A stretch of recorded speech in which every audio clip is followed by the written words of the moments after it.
Kala nyo, wala. Aliraw yung hatak mo, dapat talo ko. Nasa gilid nyo lang. Gagano'n talaga. Mabigat eh. Kasi hindi mo dapat po yan.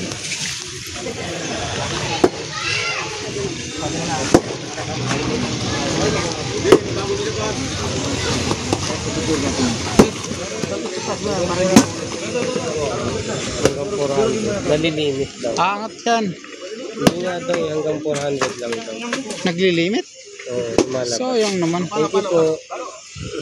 Kaya nga eh. Mabilis sana yung watch hour nun. Kakashare ko lang eh. Nililimit talaga. Nililimit ko yun. Bakit naglilimit pa siya? Lumalabas.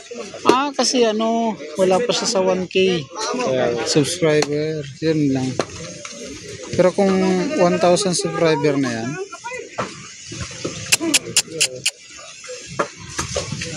Diba eh? Ay, buwas pa rin. Lanagin na ako kaya nga sinare ko na yun eh. Sayang ang pera. Ang bayan, sinira lang. Anong sera? Sera ng bayan. Pera nila.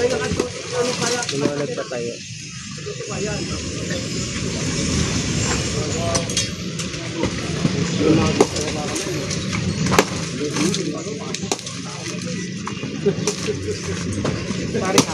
Ibig sabihin kailan nung isang araw lang to basa pa eh.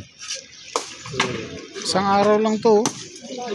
Basa pa. Hello po, maulan dito sa Binangonan Rizal, madilim ang kapaligiran. Umaambon po dito, HGM.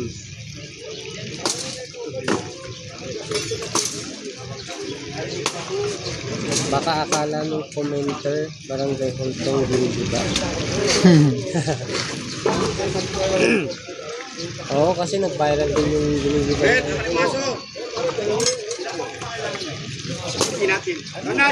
Anong simbahan yun? Yung Tondo. Ay, kung ba yan? Oo, Tondo Church. Nandito lang tayo, malapit lang tayo eh. Tondo Church. Yung Tondo Church yan. Diyan, Wanlo na yan eh. Ano sa sabihin? Alam ko hindi pa alam. Grabe no, tataas pa sana to no. Kaso Hindi pa pala 1,000. Ganun din, pag nagpunta pala tayo ng hindi rin pala mga 10,000 viewers yan kasi nakalimit. dapat masubscribe lang masubscribe. Wala pa tayo sa subscribe.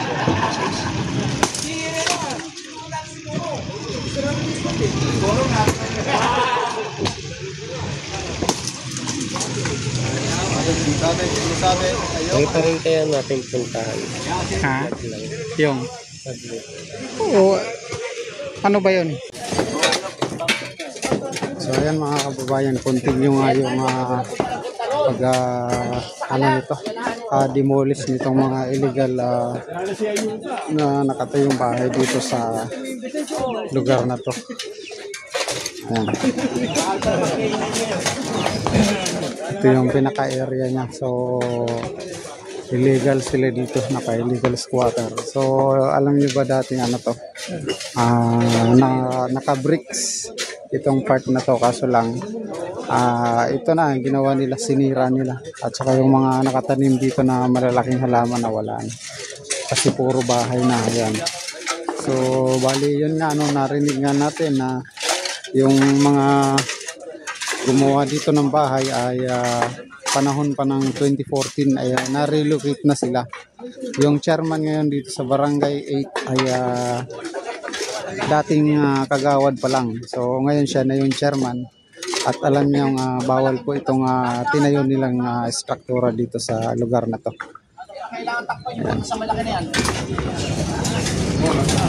Kaya ito po, pinasisira na po. Pinadidemolis na po kasi hindi po talaga sila po pwedeng magtayo dito ng struktura sa lugar na to. Tsaka nung tinatanong si chairman kanina sa kuryente kung saan sila nakakunik at nagbabayad din sila ng Meralco, ay basta lang sinasagot lang ni chairman, nagbabayad daw sila ng submeter. So ngayon tinatanong niya kung sa Meralco ba sila nagbabayad. Basta daw, ang sagot nilang ni chairman basta lang daw nagbabayad sila ng submeter. So hindi niya masagot kung nagbabayad ba talaga siya ng Meralco. So lahat po ay illegal ang nangyayari ng pagtayo talaga dito. Kuryente lahat na.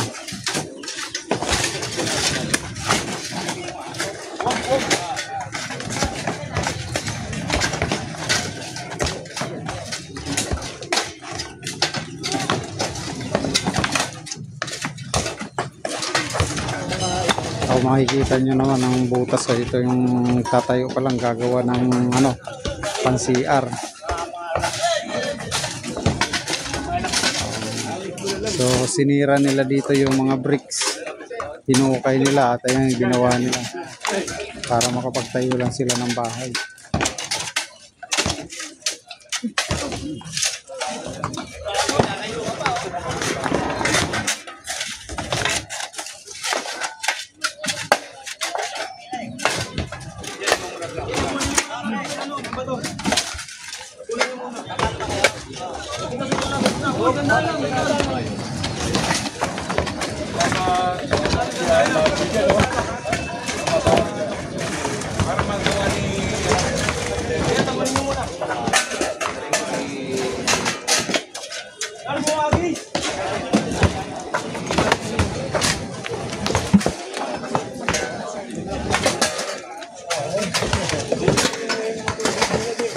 Nakikiusap kung pwede daw nila ma-recover yung mga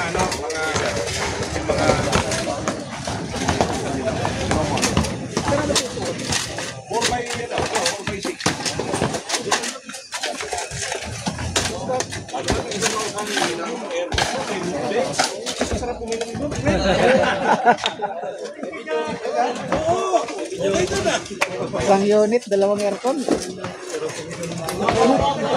Yung isang unit, dalawa yung aircon.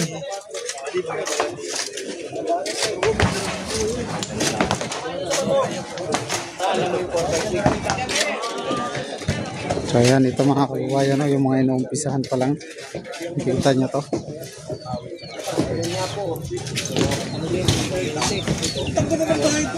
Ayan, walang pera pero bato yung bahay. Ayan. Kwentong Maynila. Ito kawawa to, mga hollow blocks.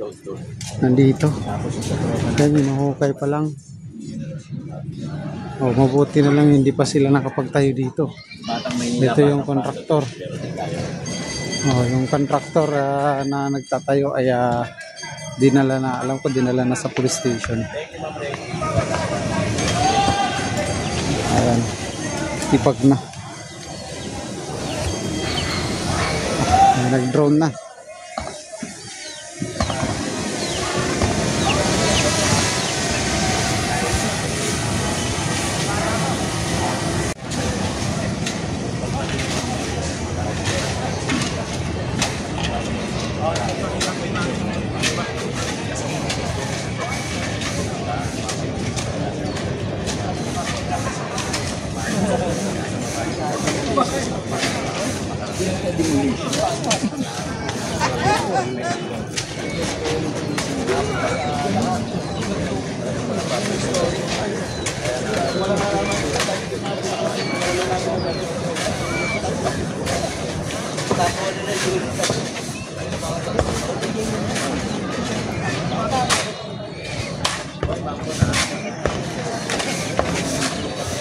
Si Robert, nakita ko si Robert kanina. Baka na doon. Baka na doon.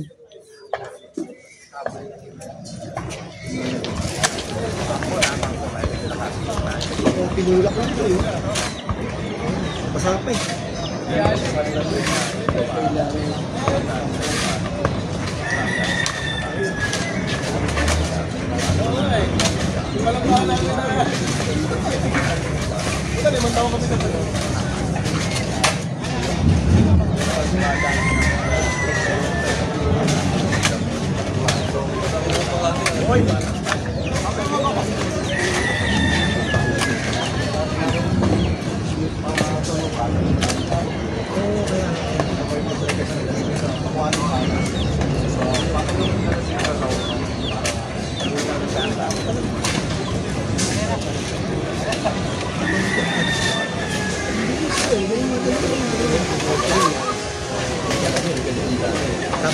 terrace pa lang doon. Oo, ang ganda pala.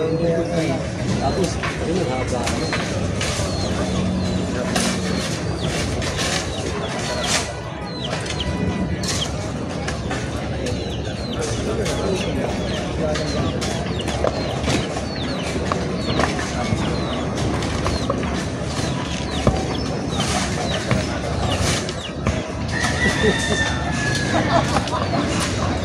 Ding!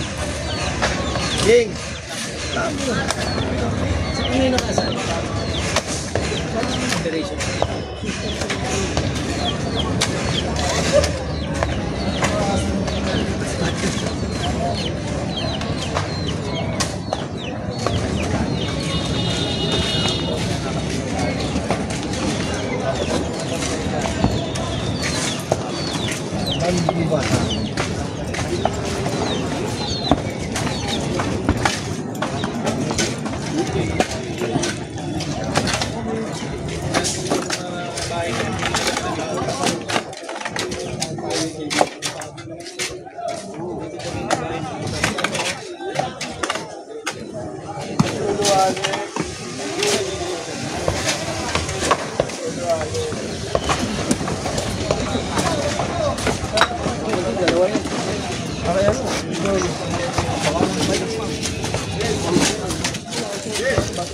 Wasak-wasak na agad.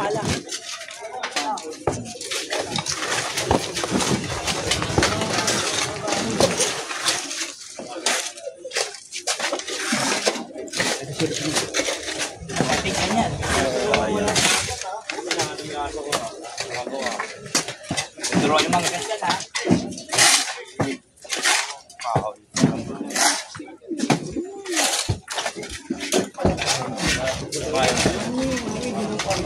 Kulito, shoutout.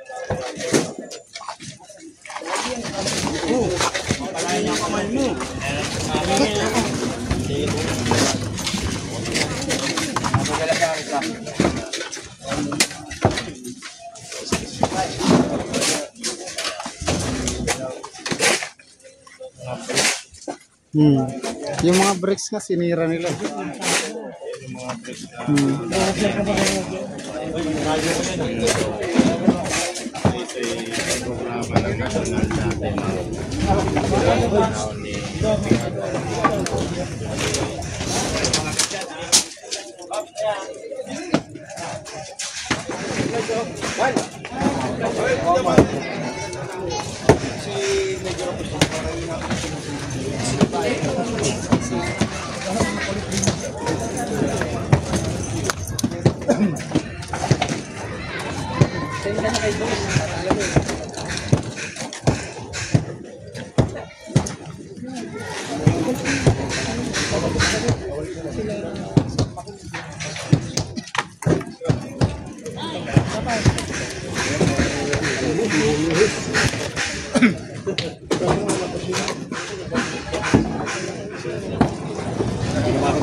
Yung, iba lang ang basari mo. Marami ba kayo hollow block sa akin, ha? Kumiskado na lang ako sa gawin mo. Lamang kasi ka dyan.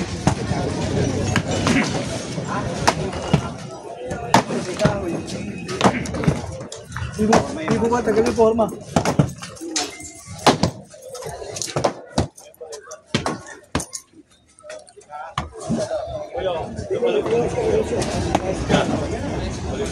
Yan, magandang hapon, shoutout sa inyo lahat. Nandito tayo ngayon sa mga mga nag-illegal squat dito sa part ng Dagupan, Moriones.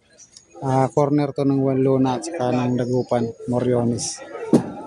Ayan, so dating mga nakatira dito ay dating relocate noong 2014. So nandito pa rin nag-illegal squat pa rin sila dito. Alam nilang bawal na to rito kasi dati na silang na-relocate noong 2014 pa. At yung chairman ngayon dito ay dating konsehal pa lang, kagawad. Yan, kagawad pa lang pala. Tapos ngayon siya na yung naging chairman. Alam niya po yung dito, na bawal pong tumayo. Pero ayan, ito pa rin, nagtayo pa rin sila dito. Kung makikita nyo dito sa kabilang side, ayan, mga buo na po yan. At saka dun pa sa unahan, mas lalong mga concrete pa yung bahay. Talagang naka-aircon pa. Ayan. So, yun po ang dito, yung kwento nitong na to. Naka-illegal spot sila rito.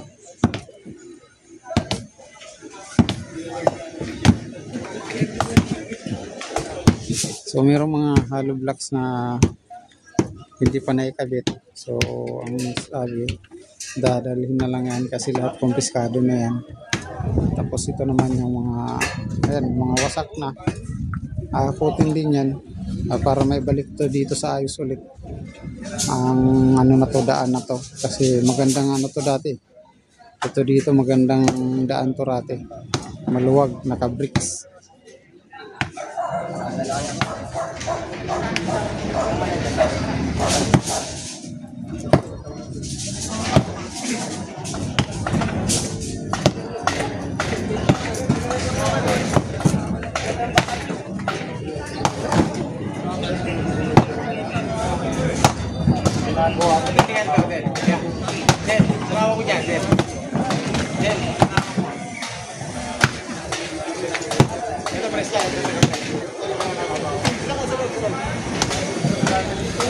Ito yung pinaka-CR nila.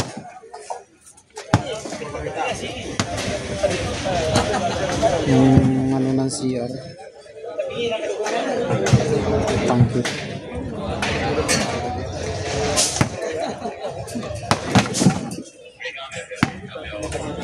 Cordel Bulos, hello ma'am. Ma'am Marlene, hello po. Magandang hapon. Ayan, shout out po.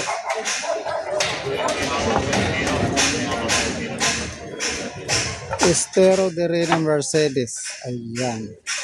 So, hindi ko pa na-update. So, abangan nyo na lang, i-update natin. So, ngayon dito muna kasi inuna natin tong demolition dito sa may party ng Moriones Dagupan corner. Walo na. Ayan yung napagitnaan. At ito yung ginagawa nila ngayon na ginigiba itong mga nag-illegal squat dito. So, since 2014 pa pala yung mga naka-squat dito ay na-relocate na sila. At ayan, bumalik lang ay nagtayo ulit sila ng bahay dito. Alam ng chairman na bawal na talaga to rito kasi si chairman kagawad pa lang dati na alam niya na relocate na tong mga to. Kaso ito, nagtayo na naman sila ulit dito ng ganitong bahay at saka yung kuryente nila hindi alam kung saan kung Meralco ba or so yun, yung masagot ni chairman ng maayos. Dito lang po ito sa may Moriones.